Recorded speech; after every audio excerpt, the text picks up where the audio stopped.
यांनी 12 वर्ष आपल्या कारकिर्दीला पूर्ण केले आणि हे करत असताना 4398 दिवस हा जो काही यापूर्वी लॉन्गेस्ट सर्विंग इलेक्टेड प्राइम मिनिस्टरचा रेकॉर्ड होता माननीय पंडित जवाहरलाल नेहरूंचा, तो रेकॉर्ड मुळात नवीन कीर्तिमान स्थापित केला आणि देशाच्या इतिहासातले सर्वाधिक काळ कार्यरत असणारे निर्वाचित पंतप्रधान म्हणून मोदीजींनी हा कीर्तिमान स्थापित केला आहे।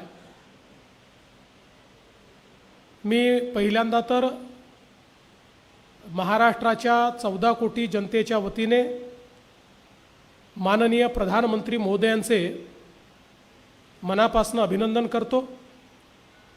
ही कारकीर्द केवळ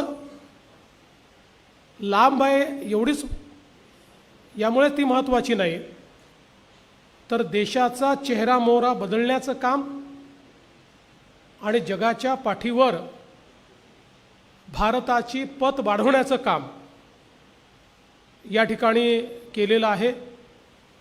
आणि NDA आज सर्वात मोठा समूह म्हणून देशाच्या 22 राज्यांमध्ये सरकार चालवतोय। जवळपास देशाच्या 75% भूभागावर आणि 80% नागरिक ज्या भूभागात राहतात अशा भूभागावर आज NDA शासित राज्य आहे। आणि काँग्रेस जेव्हा पीकवर होती तेव्हा देखील इतक्या मोठ्या प्रमाणात काँग्रेसला यश मिळालं नव्हतं। ते यश आज मोदीजींच्या नेतृत्वात भारतीय जनता पार्टी आणि NDAला प्राप्त झालं आहे। विशेषतः आमच्याकरता हे देखील अत्यंत आनंदाची बाब आहे की हे वर्ष डॉक्टर श्यामाप्रसाद मुखर्जी यांच्या जन्मभूमीमध्ये भारतीय जनता पक्षाचं सरकार, बंगालमध्ये भारतीय जनता पक्षाचं सरकार आलं, त्यामुळे आम्ही अधिक आनंदित आहोत। आणि या 12 वर्षाच्या काळामध्ये मोदीजींना 32 आंतरराष्ट्रीय सन्मान मिळाले, त्यातले 24 सन्मान हे विविध देशातले सर्वोच्च सन्मान आहे। हा देखील एक रेकॉर्ड आहे। आणि आपण जर या देशांची डायव्हर्सिटी बघितली तर आपल्या लक्षात येईल की भारताच्या नेतृत्वावर किती विविध देशांचा विश्वास आज आपल्याला पाहायला मिळतोय। आणि सातत्याने जागतिक अप्रूव्हल रेटिंग एजन्सीजनी मोदीजींचं रेटिंग 75% पर्यंत ठेवलेलं आहे। आणि जगातले सगळ्यात पॉप्युलर लीडर म्हणून आज सगळ्या जागतिक रेटिंग एजन्सीज मोदीजींचं नाव घेतात। या 12 वर्षामध्ये सगळ्यात महत्त्वाचं काही घडलं असेल तर गरिबी आणि तीव्र गरिबीतून 25 कोटी लोकांना बाहेर काढण्याचं काम मोदीजींनी केलं। आणि संयुक्त राष्ट्रसंघाने देखील हा दशकातला चमत्कार आहे अशा पद्धतीनं या घटनेचा उल्लेख केलेला आहे। 81 कोटी नागरिकांना अन्न सुरक्षा देण्याचं काम मोदीजींनी केलं। 11 कोटीपेक्षा जास्त आमच्या शेतकऱ्यांना सातत्याने किसान सन्मान योजनेच्या माध्यमातून 4 लाख कोटी रुपये, 4.3 लाख कोटी रुपये हे देण्याचं काम त्यांनी केलं। किसान क्रेडिट कार्डच्या माध्यमातून 7.71 लाख कोटी रुपये म्हणजे जवळपास 8 लाख कोटी रुपये हे शेतकऱ्यांना आणि शेतकऱ्यांच्या कर्जाची मर्यादा 3 लाखावरनं 5 लाखापर्यंत नेण्याचं काम या ठिकाणी झालं. दूध उत्पादन 10 वर्षात 70% वाढलं आणि आता जगातला सर्वाधिक दुधाचं उत्पादन करणारा देश आपला भारत झाला. जवळपास 1,09,00,000 हेक्टरवर सूक्ष्म सिंचन तयार करण्याचा विक्रम झाला. जनधन योजनेतनं 58 कोटीहून अधिक खाती निर्माण झाली. त्यात 32 कोटी महिलांची खाती आहेत आणि ॲक्टिव्ह खाती आहेत. आयुष्यमान भारतच्या माध्यमातून 60 कोटी लोकांना आरोग्य कार्ड आणि 5 लाखापर्यंतचा उपचार हा मोफत मिळाला. मध्यमवर्गीयांकरता प्राप्ती कराची इन्कम टॅक्सची लिमिट 2 लाखावरनं 12,75,000पर्यंत वाढवण्यात आली.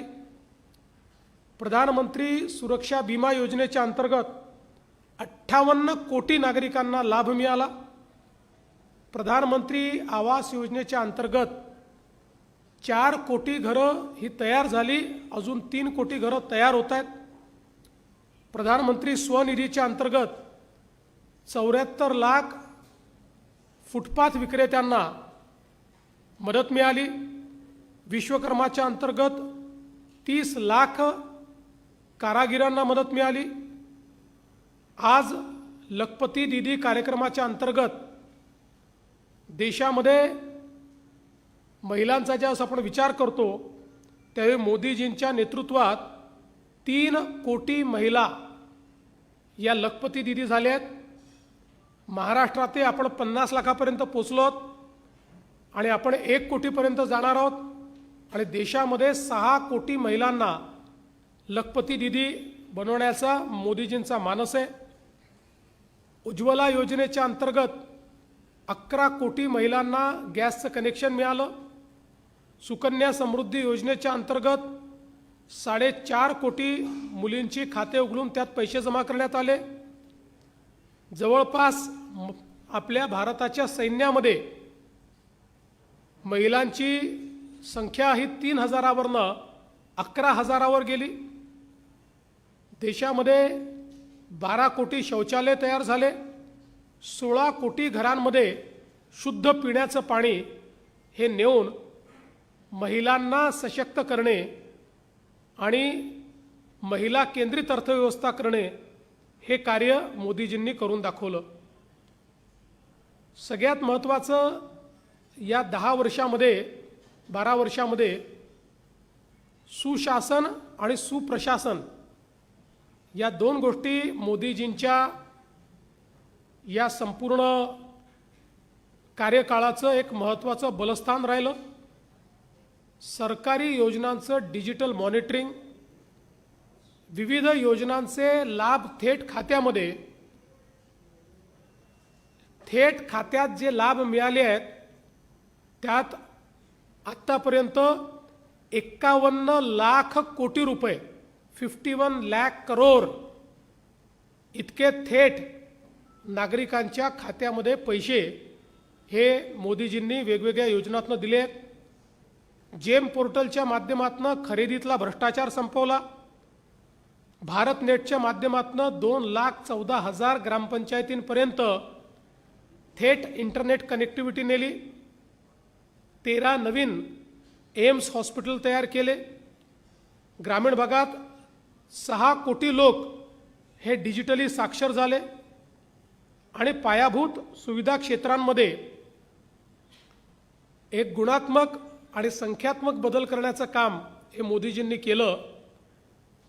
पूर्वी रोड, पोर्ट, एअरपोर्ट, रेल्वे अशी जी पायाभूत सुविधांची क्षेत्र आहेत याच्यामध्ये भारत वर्षाला 2 लाख कोटी रुपये खर्च करायचा. आता वर्षाला 12.2 लाख कोटी खर्च करतो. म्हणजे अनेक पटींनी या ठिकाणी हा खर्च वाढवलेला आहे. प्रधानमंत्री ग्राम सडक योजनेच्या अंतर्गत 8 लाख किलोमीटर रस्ते झाले आहेत. त्यातले 4 लाख किलोमीटर हे केवळ मागच्या 10 वर्षामध्ये झालेले आहेत। राष्ट्रीय महामार्ग 91,000 किलोमीटरवरनं 1,46,000 किलोमीटरपर्यंत गेले आहेत। आणि आपण जर बघितलं तर पूर्वी एका दिवसाला आपण 11 किलोमीटरचा हायवे तयार करायचो, आता त्याची स्पीड दिवसाला 34 किलोमीटर म्हणजे 3 पटीने प्रतिदिन हायवे करण्याची स्पीड ही आपण वाढवली आहे। रेल्वे ब्रॉडगेज विद्युतीकरण हे आता 99.6% झालं आहे, म्हणजे जवळपास 100% रेल्वे ब्रॉडगेज रेल्वे ही आता इलेक्ट्रिकवर आपण आणलेली आहे। आणि 1337 रेल्वेचे स्टेशन्स अमृत भारत स्टेशन्स म्हणून आज त्याचा कायापालट होतोय किंवा झालेला आहे। 164हून अधिक वंदे भारत एक्सप्रेस परदेशामध्ये किंवा जगाच्या प्रगत देशांमध्ये ज्या प्रकारची ट्रेन पाहायला मिळते, ती ट्रेन 100% भारतामध्ये मॅन्युफॅक्चर करून आणि भारतीयांच्या सेवेमध्ये आणण्याचं काम करण्यात आलेलं आहे। देशातलं मेट्रो नेटवर्क हे पूर्वी 5 शहरांमध्ये होतं, आता ते 26 शहरात गेलं आहे। आणि जवळपास 5 पटीने हे मेट्रो नेटवर्क आज देशामध्ये वाढलं आहे। पूर्वी देशात 74 विमानतळं होते, आता 164 विमानतळं ही देशामध्ये तयार झालेली आहे। त्यामुळे पायाभूत सुविधा क्षेत्रात संख्यात्मक आणि गुणात्मक एक प्रचंड मोठा बदल झालेला आपल्याला पाहायला मिळतोय। आज आपण पाहतोय की भारत जगातली 4थी सर्वात मोठी अर्थव्यवस्था झालाय आणि लोक मंदी मंदी मंदी असं सांगत होते, पण चालू वर्षातला आर्थिक विकासाचा दर हा 7%हून अधिक रजिस्टर झालेला आहे आणि जगात सर्वाधिक विकास वृद्धीचा दर हा भारताचाच आहे। फास्टेस्ट डेव्हलपिंग इकॉनॉमी आजही भारत आहे आणि जवळपास आपण 345 लाख कोटीचा टप्पा पार केलेला आहे। 5 ट्रिलियन इकॉनॉमीकडे अत्यंत वेगाने भारताची वाटचाल ही आता चाललेली आहे। विदेशी मुद्रा भंडार 67 लाख कोटी रुपये आता आपल्याकडे आहेत। पुढच्या 11 महिन्याचे सगळे इम्पोर्ट्स आणि भारतावर जे विदेशी कर्ज आहे ते 94% कव्हर करण्याची क्षमता आज भारताच्या तिजोरीत आहे। म्हणजे एक काळ आपण असा बघितला की विदेशी कर्जाखाली बुडलेला भारत, फ्रेजाईल 5 अर्थव्यवस्था आणि वर्ल्ड बँक किंवा IMF हे सांगायचं की यातनं बाहेर निघाला नाही तर भारत डेट ट्रॅपमध्ये जाईल, कारण विदेशी कर्ज परत करण्याकरता भारताकडे पैसे नाहीत। आज त्या भारताकडे एका दिवसात परत करावे लागले तरी 94% कर्ज आपण एका दिवसात परत करू शकतो अशा पद्धतीनं। आणि 11 महिन्याचे एक्सपोर्ट हे याकरता महत्त्वाचं आहे की साधारणपणे UPAच्या सरकारमध्ये 1 महिन्याच्या इम्पोर्टचे देखील आपल्याकडे विदेशी मुद्रा नसायची, ती आता 11 महिन्याची आपल्याकडे आपल्या स्टॉकमध्ये या ठिकाणी आहे। GST आता 22 लाख कोटींवर गेलाय आणि अर्थातच यात पहिल्या क्रमांकावर महाराष्ट्र आहे।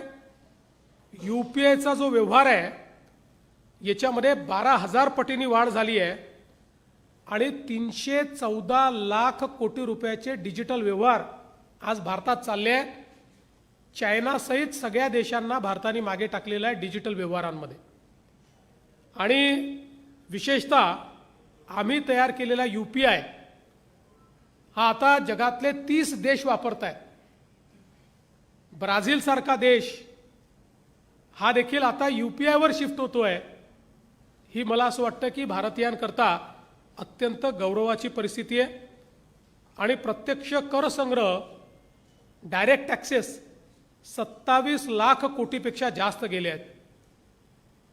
प्रोडक्शन लिंक इन्सेंटिव्हमध्ये 20 लाख कोटीपेक्षा अधिकची विक्री आणि 12 लाख नवीन रोजगार तयार झाले आहेत. मेक इन इंडियामध्ये इलेक्ट्रॉनिक उपकरणं आता 1.9 लाख कोटीवरनं 11.3 लाख कोटीवर गेली आहेत. आणि सेमी कंडक्टरच्या क्षेत्रामध्ये भारत आता वैश्विक हब होतोय.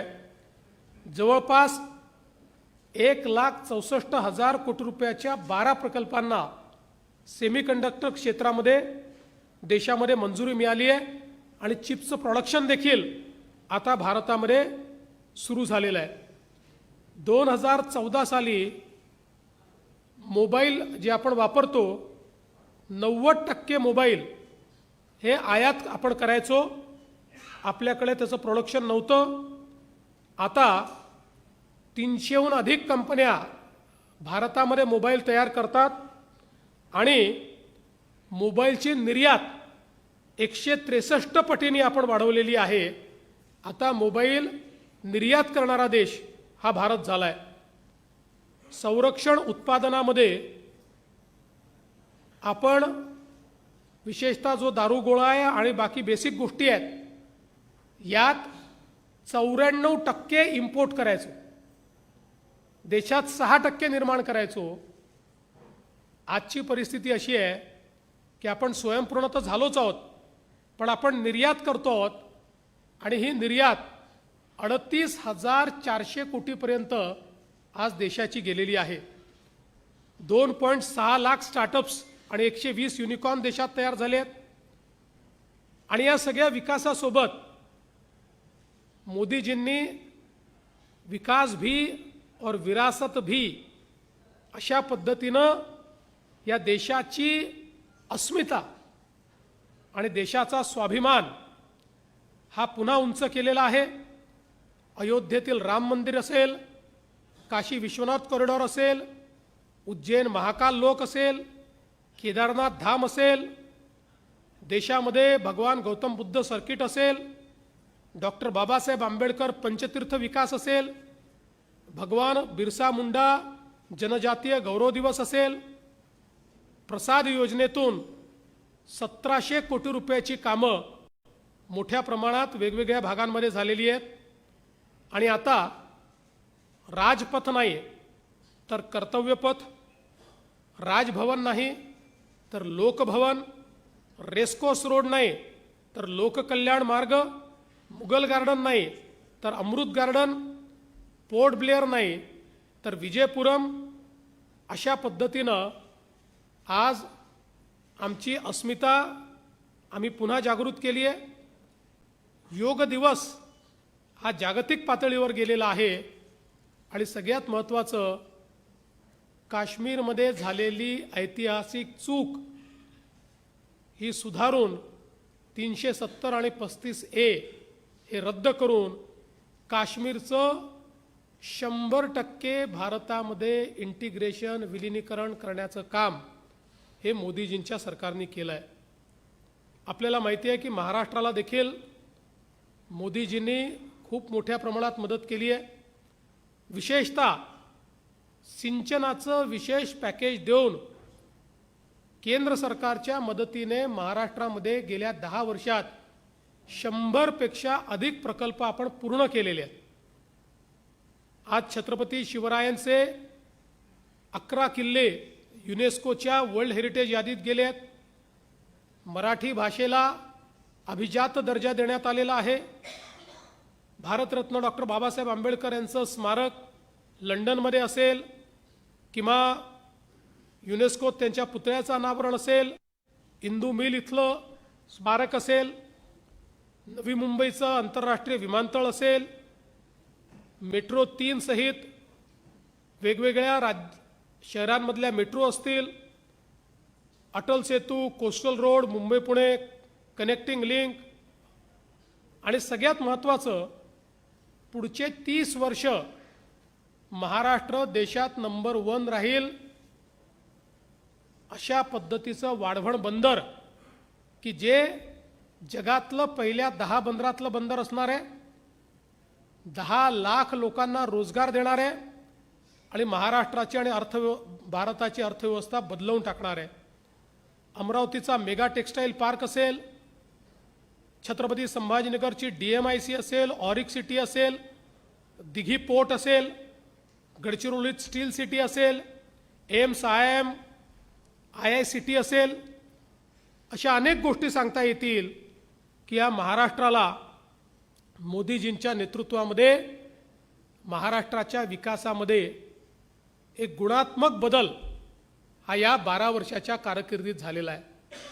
आणि म्हणून जसं मी सांगितलं की केवळ लॉंगेस्ट सर्विंग नाही तर फायनेस्ट सर्विंग, केवळ लॉंगेस्ट सर्विंग नाही तर ज्यांनी देशामध्ये 360 डिग्रीचा बदल करून दाखवला, 360 डिग्री डिफरन्स ज्यांनी आणून दाखवला, अशा पद्धतीचे प्रधानमंत्री माननीय नरेंद्र मोदीजी यांच्या या कार्यकाळाला महाराष्ट्राच्या वतीने मी अनंत अनंत शुभेच्छा देतो. मराठीतले प्रश्न आधी घेऊ आणि मग पहिले मराठी. सर सर सर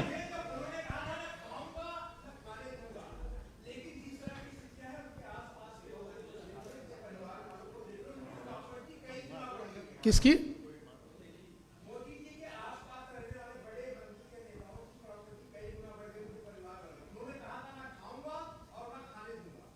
जे मोदीजींनी सांगितलं तेच त्यांनी केलंय.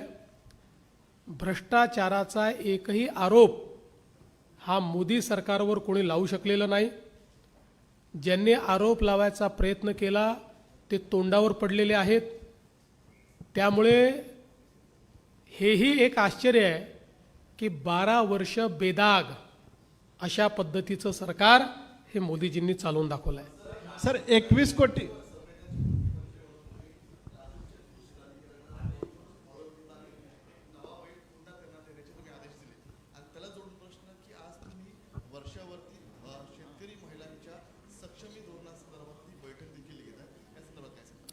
नाही, असं आहे की जी काही लातूरवरनं बातमी आली होती ती आपल्या सगळ्यांनाच मन हेलावून टाकणारी होती.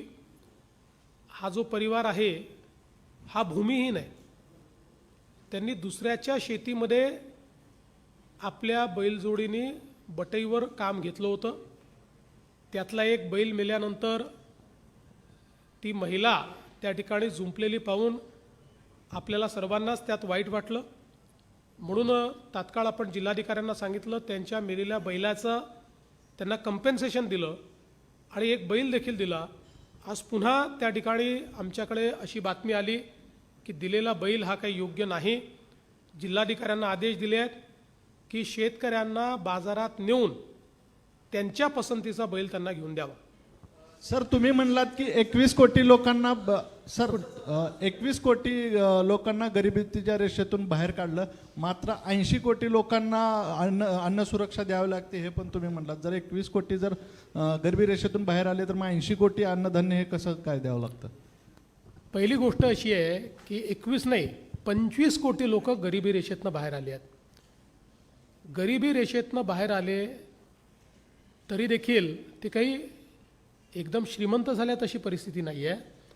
आता ते एक डिसेंट अशा प्रकारचं जीवन जगू शकतात आणि म्हणून जोपर्यंत ते या परिस्थितीत कायम होत नाही, कारण असं यापूर्वी आपण बघितलेलं आहे की काही लोक गरिबीतनं बाहेर येतात आणि पुन्हा गरिबीत जातात. त्यामुळे त्यांना किमान 2 वेळच्या जेवणाची चिंता करावी लागू नये आणि त्यांनी आहे त्यापेक्षा अधिक सक्षम व्हावं, सरकारच्या योजनांचा लाभ घ्यावा, या दृष्टीनं 5 वर्षाकरता ती योजना चालूच ठेवण्यात आलेली आहे. सर आपण पीएमची जी 12 वर्षाची कामगिरी आहे त्याच्याबद्दल आपण बोलला. तर कुठून बोलतो? हे जे विलिनीकरणची चर्चा सुरू झालेली आहे, कशाचं विलिनीकरणची चर्चा सुरू झाली आहे NCP किंवा ममता दीदींच्या काँग्रेसमध्ये, 12 वर्षाची जी कामगिरी आहे त्याचा परिणाम आहे का आणि याच्यावर आपण काय सांगाल? पहिल्यांदा तर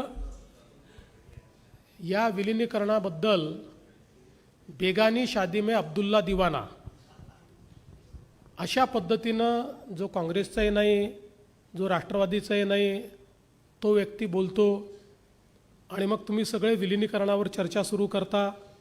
पण हरकत नाही. पहिल्यांदा तर मी सांगतो की हे जे काही पक्ष तुम्हाला दिसत आहेत, या पक्षांचे नेते एवढे हुशार आहेत की बुडत्या बोटीमध्ये कोणी पाय ठेवणार नाही. काँग्रेस हे बुडतं जहाज आहे, त्यामुळे त्या बुडत्या जहाजामध्ये पाय ठेवतील अशी मला शक्यता वाटत नाही. तथापि राजकारणात हायपोथेटिकल बोलायचं नसतं, पण मी तुम्हाला सांगतो, कोणी पाय ठेवला तर त्याचा आम्हाला फायदा आहे, आम्हाला नुकसान नाही. याचं कारण आम्हाला अधिकची पॉलिटिकल स्पेस ही त्याच्यामुळे उपलब्ध होते. जेवढं विरोधी पक्षाचं कन्सॉलिडेशन होईल तेवढी अतिरिक्त राजकीय स्पेस ही भारतीय जनता पक्षाला प्राप्त होणार आहे. त्यामुळे आमचं याच्यावर कुठली आमची प्रतिक्रिया नाही. आम्ही फक्त बघतो, वेट अँड वॉच. सर, तुम्ही शेती क्षेत्राच्या संदर्भात अनेक उपाययोजना केल्याचं सांगितलं, परंतु एमएसपीचा मुद्दा अनेक वर्षांपासून प्रलंबित आहे. मात्र एमएसपी साठी सरकार सकारात्मक जरी असलं तरी त्यातला जो टेक्निकल ग्लिच आहे की एमएसपी पेक्षा कमी दराने जे खरेदी करतात त्यांच्यावर कारवाई, याबद्दल सरकारची काय भूमिका आहे? पहिल्यांदा तर मोदी सरकारला एका गोष्टीकरता धन्यवाद द्यावा लागेल. 2014 साली MS स्वामीनाथन यांनी रिपोर्ट दिला. 2004 साली MS स्वामीनाथन यांनी रिपोर्ट दिला. 4 पासनं 14 पर्यंत UPAच्या सरकारने स्वामीनाथन रिपोर्ट लागू केला नाही. मोदीजींचं सरकार आल्यावर 2016 साली मोदीजींनी स्वामीनाथन रिपोर्ट लागू करून MSP स्वामीनाथन रिपोर्टप्रमाणे त्या ठिकाणी देण्याचा निर्णय केला. त्यावरही काही लोकांनी विरोध केल्यानंतर स्वतः स्वामीनाथन यांनी वृत्तपत्रामध्ये लेख लिहून हे स्पष्ट केलं की माझा रिपोर्ट हा 10 वर्ष पेंडिंग होता, तो मोदींनी लागू केला आहे आणि तो नीट लागू झालेला आहे. त्यामुळे MSPच्या संदर्भात सर्वाधिक बोल्ड निर्णय मोदीजींनी केले. खरेदीच्या संदर्भातही आपण जर आकडेवारी बघितली, UPAच्या 10 वर्षात त्यांनी जेवढी खरेदी केली तेवढी खरेदी एकेका वर्षामध्ये काही कमोडिटीजमध्ये ही मोदीजींच्या सरकारने केलेली आहे. तथापि ही गोष्टही खरी आहे की अनेक वेळा शेतकरी खरेदीची वाट न पाहता त्या ठिकाणी शेतीमध्येच सौदा करतात. व्यापारी तो सौदा घेतात आणि त्यानंतर वाढलेल्या दराचा फायदा त्या शेतकऱ्यांना मिळत नाही. म्हणूनच आपण आज आपल्याकडे स्मार्टसारखी योजना चालवतो, नानाजी देशमुख कृषी समृद्धी योजनेसारखी योजना चालवतो, ज्याच्यामध्ये मोठ्या प्रमाणात गोडाऊन्स तयार करून शेतकऱ्यांना प्रोत्साहित करतो की त्यांनी माल गोडाऊनमध्ये ठेवून त्याच्यावर उचल घ्यावी आणि योग्य भावातच माल विकावा. अजून जास्त जनजागृती आपल्याला करावी लागेल, जास्त इन्फ्रास्ट्रक्चर तयार करावं लागेल, पण याची सुरुवात मात्र देशामध्ये आणि महाराष्ट्रात झाली. देवेंजी फॉरेन डायरेक्ट विनोद यादव दी मराठीहून. सर, फॉरेन डायरेक्ट इन्व्हेस्टमेंटमध्ये महाराष्ट्र नंबर 1 राहिलेला आहे. या 12 वर्षाच्या कार्यकालामध्ये पंतप्रधान मोदींच्या कितपत महाराष्ट्राला फायदा झालेला आहे, एक विषय. दुसरा सर, अल्निनोमध्ये शेतकरी जे अडचणीत येणार आहे, मराठवाड्याच्या शेतकऱ्यांसाठी पेरणीसाठी काय अपील करणार? पहिला जो प्रश्न आहे, मी मोदी साहेबांचे आभार मानेन की त्यांनी जी इन्व्हेस्टमेंट इकोसिस्टीम तयार केली, त्यामुळे विक्रमी गुंतवणूक, विदेशी थेट गुंतवणूक भारतामध्ये झाली आणि अर्थातच त्याचा सर्वाधिक फायदा महाराष्ट्राला झाला आहे. कारण आलेल्या गुंतवणुकीच्या 40% गुंतवणूक त्या महाराष्ट्राने केली आहे आणि महाराष्ट्र सातत्याने नंबर 1च आहे. आपण 2015 पासून 2019 पर्यंत नंबर 1 होतो. 21-22 मध्ये आपण 3ऱ्या-4थ्या क्रमांकावर गेलो, पण पुन्हा 23 पासून आपण नंबर 1 आहोत. याही वर्षी आपणच नंबर 1 आहोत, त्यामुळे त्याचा निश्चित फायदा झाला आहे. दुसरा जो विषय आहे तो अत्यंत महत्त्वाचा आहे. अल निनोच्या संदर्भात आपण तयारी करतो. मी माझ्या बजेटच्या भाषणामध्येच अल निनोच्या संदर्भात त्या ठिकाणी वाच्यता केली होती आणि त्याचा मोठा परिणाम आपल्या राज्यावर होईल, त्यामुळे त्याची तयारी आपण सुरू केली. आपण त्याचा टास्क फोर्स तयार केला. जलसंधारणाची कामं मोठ्या प्रमाणात कशी पूर्ण करता येतील हा आपला प्रयत्न आहे. कारण पाऊस कमी पडल्यानंतर मोठी धरणं कामी येत नाहीत. पाऊस कमी पडल्यानंतर जलसंधारणाची छोटी स्ट्रक्चर्सच कामी येतात. त्यामुळे त्याच्यावर खूप मोठ्या प्रमाणात आपण भर दिलेला आहे. प्रत्येक जिल्ह्याला टार्गेट देऊन ही जलसंधारणाची स्ट्रक्चर्स कशी पूर्ण करायची हे आपण सांगितलं आहे. चाऱ्याची टंचाई तयार होऊ शकते, त्या दृष्टीने आपण जो आपला पशुसंवर्धन विभाग आहे आणि कृषी विभाग आहे यांना त्या ठिकाणी सूचना देऊन वैरण विकासाचा कार्यक्रम हातामध्ये घेतलेला आहे, जेणेकरून आपल्याकडे चारा उपलब्ध असेल. पण ही गोष्ट खरी आहे की ज्या पद्धतीचे इंडिकेशन येत आहेत त्यात अडचण मोठी असेल. पाऊस कमी पडणार आहे, त्यातनं आपण मार्ग काढू. विशेषतः शेतकऱ्यांना सातत्याने आम्ही ॲडवायझरी देतो. राज्य सरकारच्या ॲडवायझरीवर आधारितच जर शेतकऱ्यांनी पेरणी केली तर दुबार पेरणीची वेळ येणार नाही. नेहमीच्या पद्धतीनं पेरणी केली तर पावसाच्या अभावामुळे पेरण्या वाया जातील आणि दुबार पेरणीची वेळ येईल. म्हणून आत्तापर्यंत शेतकऱ्यांनी संयम ठेवला आहे. तसंच शेतकऱ्यांनी राज्य सरकारकडनं येणाऱ्या ॲडवायझरीकडे लक्ष द्यावं आणि जशा जशा पद्धतीनं वेगवेगळ्या भागामध्ये आमचं जो काही कृषी विद्यापीठं आहेत आणि राज्य सरकारची कृषी विभागाची यंत्रणा आहे, ही यंत्रणा ज्या ॲडवायझरी देते आहे त्यानुसारच, आणि आम्ही SMS ही पाठवतो आणि महाविस्तार ॲपवर देखील आम्ही सगळी माहिती देतो, त्या अनुषंगाने शेतकऱ्यांनी पेरण्या कराव्यात अशी विनंती आहे. सर ह्याच्यामध्ये कर्मचाऱ्यांच्या संदर्भात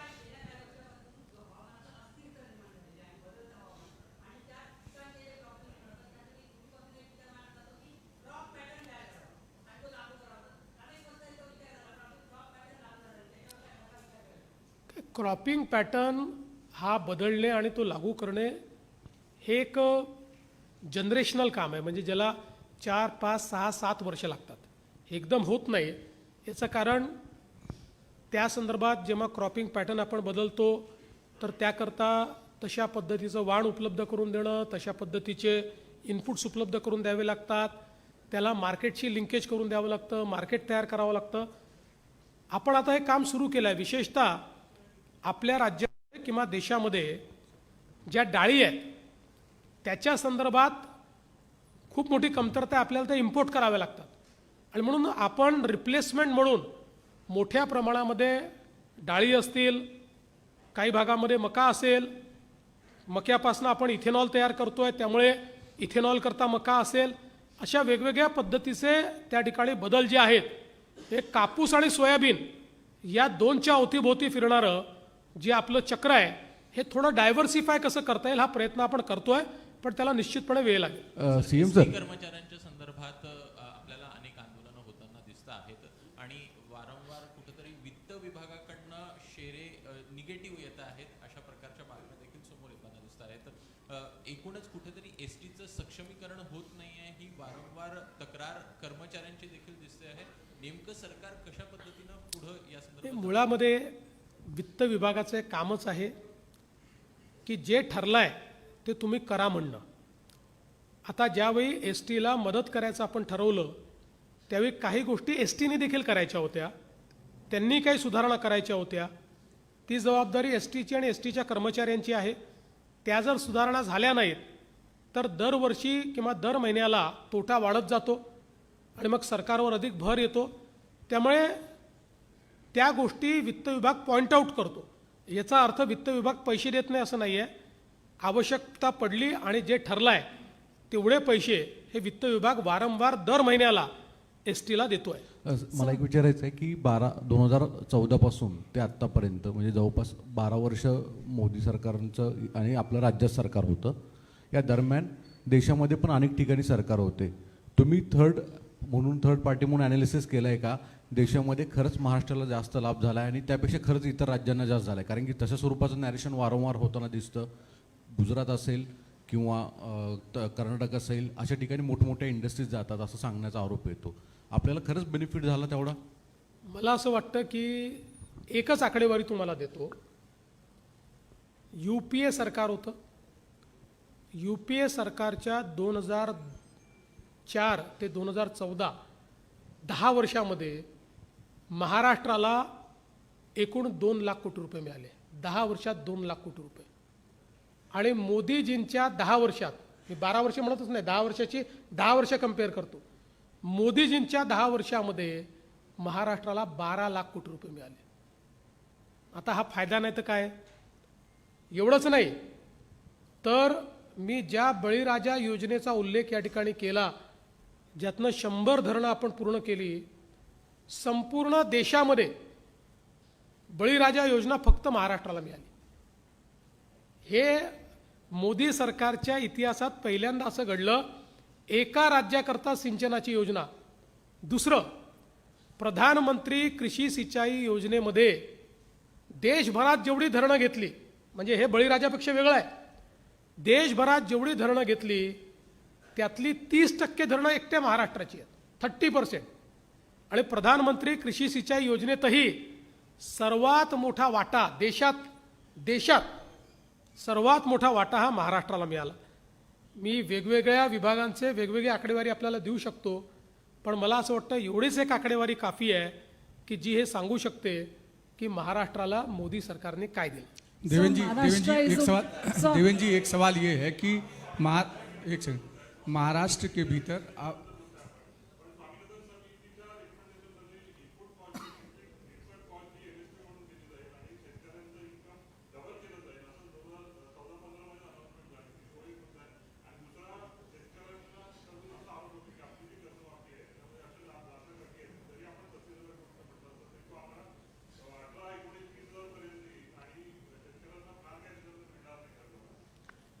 स्वामीनाथनचं मी यापूर्वी देखील सांगितलं आहे.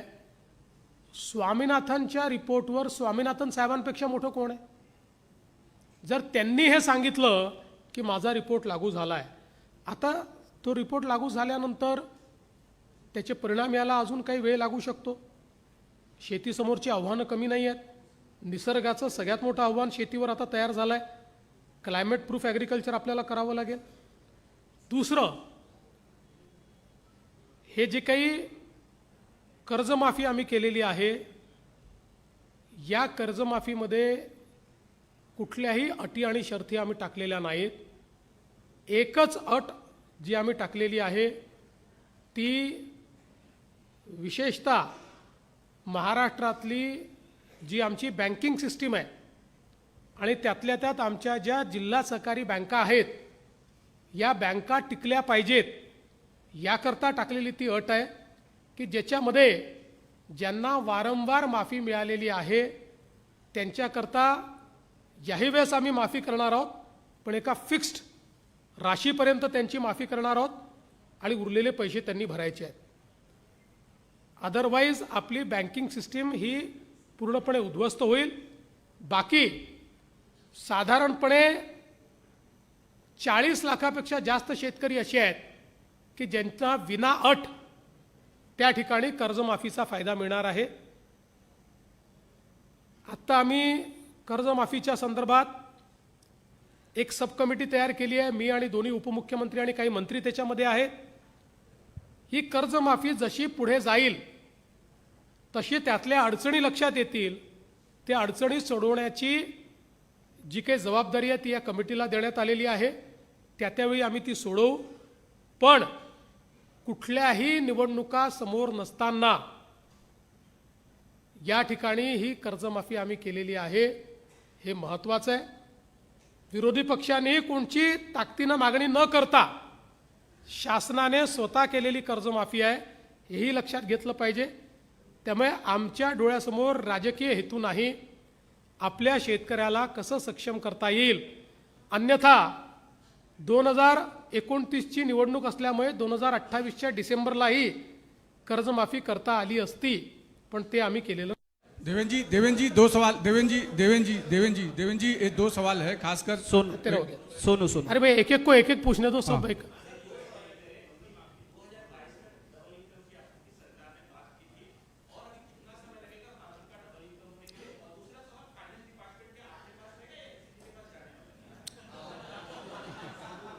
देखिए, पहला जो आपने सवाल किया उसमें त्याच्यामध्ये असं नाही आहे की कोणत्याच शेतकऱ्यांना त्याचा फायदा मिळालेला नाही. आज राज्यामध्ये अनेक शेतकरी असे आहेत की जे आपला माल एक्सपोर्ट करत आहेत. अनेक शेतकरी असे आहेत की जे त्या ठिकाणी शेतीमध्ये मोठं परिवर्तन करून मॉडेल शेती तयार करतायत, शेतीला फायद्यामध्ये आणतायत. पण जो गरीब शेतकरी आहे त्याला अजून मदत करावी लागेल. ती मदत राज्य सरकार करेल आणि त्यालाही सक्षम बनवेल. आणि अर्थ खात्याच्या संदर्भात आज तरी अर्थ खातं माझ्याकडे आहे. देवेंद्र जी दो सवाल है खास करके महाराष्ट्र को पिछले 12 सालों में केंद्र सरकार की तरफ अरे से भैया अभी मराठी में दे दिया, मैं उसका जवाब वापस उसमें दो चीजें एक सेकंड दो चीज उसके बाद उसके क्या क्या मिला है वो आपने मराठी में बताया. पिछले 2-2.5 साल जो यूपीए के थे उसमें उन्होंने बहुत सारे ऐसे आरोप लगाए थे कि उनको जो जीएसटी का पैसा है वो नहीं मिलता है और तमाम सारी जो दिक्कतें उन्होंने बताई थी, उसमें कितनी सच्चाई थी. दूसरा जो सवाल है कि क्या 12 सालों का साइड इफेक्ट हुआ है, विपक्ष कमजोर और धीरे धीरे सिंक होकर एक दूसरे के साथ जाना शुरू कर दिए हैं क्या उद्धव ठाकरे हो या कहीं पूरे देश भर में. तुम्हालाही काहीतरी बातमी मिळाली पाहिजे म्हणून हिंदीत बोलतो. हिंदी देखिए, जहां तक जीएसटी का सवाल है,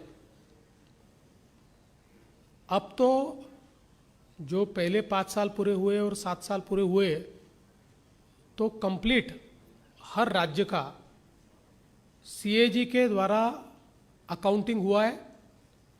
और कोई राज्य ऐसा नहीं है कि जिसको वैट रेजिम से कम पैसा मिला है.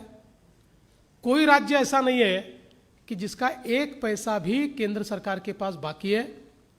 सबको पूरा पैसा मिला है और वैट रेजिम से ज़्यादा पैसा ये सबको मिला है. तो जो लोग जीएसटी आने के बाद कहते थे कि हमारे ऊपर अन्याय होगा, वो परिस्थिति दिखाई नहीं पड़ती. और सबसे बड़ा उदाहरण महाराष्ट्र है कि जो महाराष्ट्र मैन्युफैक्चरिंग स्टेट होते हुए भी हर महीने देश में हम नंबर 1 है जीएसटी कलेक्शन में, हर महीने. और पिछले महीने का तो आपने रिकॉर्ड देखा होगा, हमारे बाद के 3 राज्य जो है बड़े, उनका एक साथ मिलाकर जितना जीएसटी है उससे ज़्यादा हमारा जीएसटी है. तो इसलिए मुझे ऐसा लगता है कि कोई उसका परिणाम नहीं, उल्टा सारे राज्यों का फायदा जीएसटी के कारण हुआ है. दूसरा, आपने जो कहा कि ये जो विलीनीकरण की बात चल रही है, एक पार्टी दूसरी पार्टी में जाएगी, तो जैसा मैंने कहा कि बेगानी शादी में अब्दुल्ला दीवाना है, न ये पार्टी कह रही है न वो पार्टी कह रही है, तीसरा ही कह रहा है और उसके ऊपर चर्चाएं चल रही है. मुझे ऐसा लगता है कि ये सारी पार्टियां, इसके नेता ये सीजन्ड है, ये होशियार है. कांग्रेस डूबती नाव है, डूबती नाव में कोई पैर नहीं रखता. इनमें से कोई डूबती नाव में पैर नहीं रखेगा. और जहाँ तक बीजेपी का सवाल है, अगर ये साथ में आते हैं तो हमारे लिए तो कोई चिंता की बात नहीं है, क्योंकि हमारा जो स्पेस है, पॉलिटिकल स्पेस, वो बढ़ता है. आज इतनी पार्टियां होने के कारण हमारा पॉलिटिकल स्पेस ये कहीं ना कहीं बढ़ने के ऊपर थोड़ी मर्यादा आती है. तो ये अगर कंसोलिडेट करते हैं तो हमारे लिए ज़्यादा स्पेस तैयार होता है. इसलिए हमको उसमें चिंता की बात नहीं है. फिर भी मुझे ऐसा लगता है कि डूबती नाव में कोई पाव नहीं रखेगा. सर एक प्रश्न होता, सर एक प्रश्न, सर सर सर सर एक प्रश्न होता Vidhan Parishad. Sir there's a major slum demolition drive currently underway in Mumbai. slums are being demolished without any alternatives being provided to those whose houses are being demolished. What happens to the center's housing for all scheme? This is first question. So second question is, Maharashtra is the most industrialized state in the country today. Foreign investment is down from US 28 billion to US 1 billion in the last 2 years. Should Maharashtra be worried? Will it only be the government investing? पहिला जो प्रश्न तुम्ही विचारला त्याच्यामध्ये मुंबईमध्ये सर्वाधिक झोपडपट्टीच्या लोकांना स्वतःचे मालकीचे घरं हे गेल्या 10 वर्षात आम्ही दिलेले आहेत आणि यापुढेही ती घरं आम्ही देतच राहणार आहोत. पण ही घरं देताना माननीय न्यायालयाने काही अटी आमच्यावर टाकलेल्या आहेत. त्या अटींमध्ये जे लोक पात्र आहेत त्यांना घरं दिली जात आहेत. जे पात्र नाहीत त्यांना रिमूव्ह केलं पाहिजे असा माननीय न्यायालयाचा आदेश आहे. आता हे सायकल जन्मभर तर चालू शकत नाही की लोकांनी अतिक्रमण करायचं, आपण घरं देत राहायचे, अतिक्रमण करायचं. म्हणून न्यायालयाने कट ऑफ डेट टाकलेली आहे. ती मागच्या काळात आपण वाढवलेली आहे. आता त्याच्यानंतरचे जे लोक आहेत त्यांना न्यायालयाच्या आदेशाशिवाय किंवा परवानगीशिवाय आपल्याला घरं देता येत नाहीत.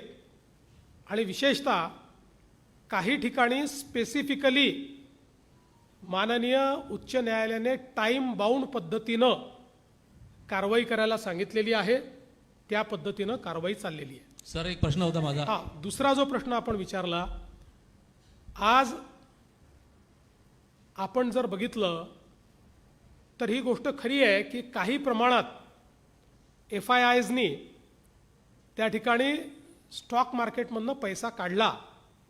पण हा पैसा जातो कुठे? हा पैसा चाललाय डेटा सेंटरमध्ये. आणि देशामध्ये, भारतामध्ये म्हणजे जगाच्या पाठीवर आज सर्वात जास्त डेटा सेंटर इन्व्हेस्टमेंट कमिटमेंट्स या भारतामध्ये आलेल्या आहेत.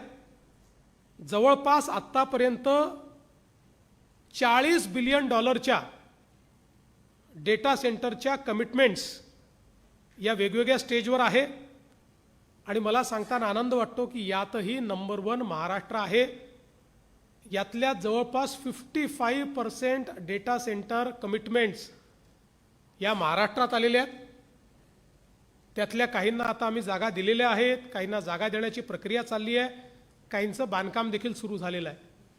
त्यामुळे बाहेर निघालेल्या पैशापेक्षा आत येणारा पैसा हा अधिक आहे. सर एक प्रश्न होता. विधान परिषद निवडणुकीमध्ये अमरावतीतले काँग्रेसचे उमेदवार जे आहेत ते हॉस्पिटलमध्ये आहेत आणि ऑनलाईन प्रचार करत आहेत. आपण माहिती तंत्रज्ञानाची प्रगती केली आहे, तर आपण याच्या संदर्भात ही जी प्रगती आहे ऑनलाईन प्रचार, याबाबत आपली प्रतिक्रिया काय? दुसरं म्हणजे महाराष्ट्राचे 3 सिनियर मिनिस्टर्स गेले 8 दिवस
अंकुर तेगे एक शेवट अंकुर जी.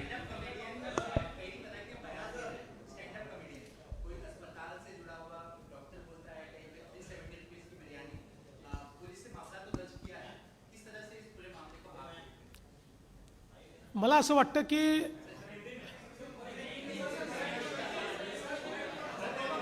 तेलगुत बोलतो तेलगुत.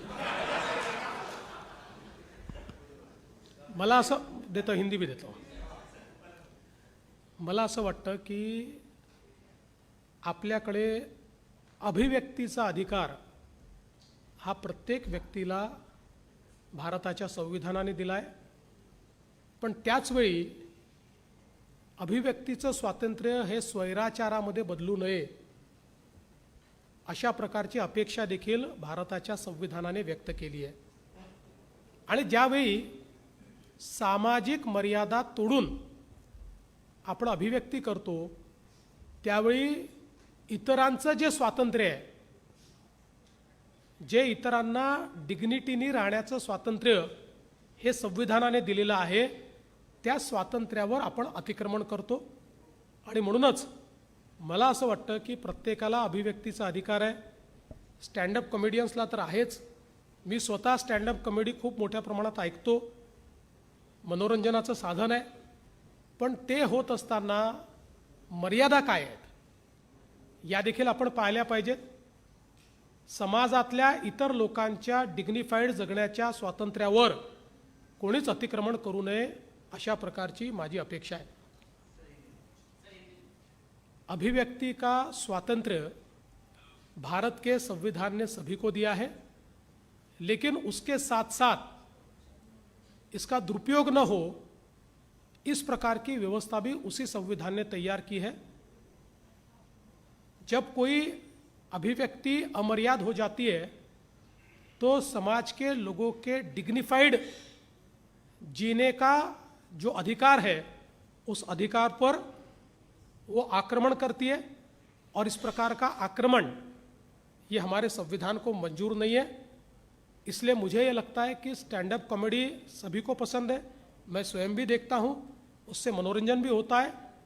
लेकिन मनोरंजन करते करते हम समाज की सीमाओं को और डिग्निटी की सीमाओं को अगर उसका उल्लंघन करेंगे तो ये सही नहीं होगा, ये लोगों के ऊपर अन्याय होगा. इसलिए सभी लोग कम से कम जो डिग्निटी के मिनिमम पैरामीटर्स है उसको ध्यान में रखते हुए स्टैंड अप कॉमेडी करे, ऐसा मुझे लगता है. सर एक शेवटचा प्रश्न होता. सर एक शेवटचा प्रश्न तपपूर्ती निमित्त सर विचारायचा आहे. जिसकी लाठी उसकी भैंस, जिसका माइक उसका प्रश्न. क्या सर तपपूर्ती निमित्त पत्रकार परिषदेमध्ये विचारतोय. गेल्या अरे माईक मिळून तुझा आवाज येत नाही मला. सर गेल्या 75% राज्यांमध्ये तुम्ही सांगितलं की भाजप आणि एनडीए शासन आहे. 80% भूभाग देखील तुम्ही व्यापलेला आहे. आता खरी स्पर्धा दिसते ती मित्रपक्षांमध्ये दिसते. हे आव्हान पुढच्या 3 वर्षांमध्ये कसं तुम्ही पाहताय? कारण शिवसेना राष्ट्रवादी सोबत होणारा आता सुप्त संघर्ष स्पष्टपणे दिसू लागलेला आहे. जरी एनडीए म्हणून तुम्ही एकत्र जाताय, 100% भाजपचा विचार आता होणार आहे का? मी 75% आणि 80% जे बोललो ते एनडीएचं बोललो आहे. एनडीए, भाजप नाही. 2029लाही महाराष्ट्रामध्ये महायुतीच निवडणुकीला सामोरी जाईल. आता धन्यवाद, खूप खूप धन्यवाद. सर्वांना विनंती आहे की बसून राहायचे. आपल्याला एक चित्रफित, ध्वनी चित्रफित ऐकायची आहे. सगळ्यांना विनंती, आपण सगळ्यांनी जागेवर बसून घ्यायचे. माननीय मुख्यमंत्री समोर बसतील. एक 2 मिनिटात आपण एक ध्वनी चित्रफित ऐकणार आहोत. पंतप्रधान नरेंद्र मोदीजींच्या 12 वर्षाच्या कारकिर्दीनिमित्त ही ध्वनी चित्रफित असेल. आपण सर्व पत्रकार बांधवांनी बसून घ्यावं. जयदीप प्ले कर.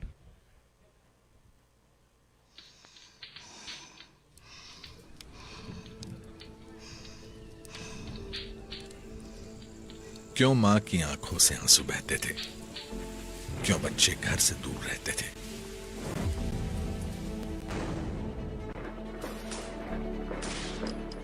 क्यों हाथ बंधे होते थे? क्यों कंधे झुके होते थे? क्यों आस्था के दीपक बुझ जाते थे? क्यों उठे कदम रुक जाते थे?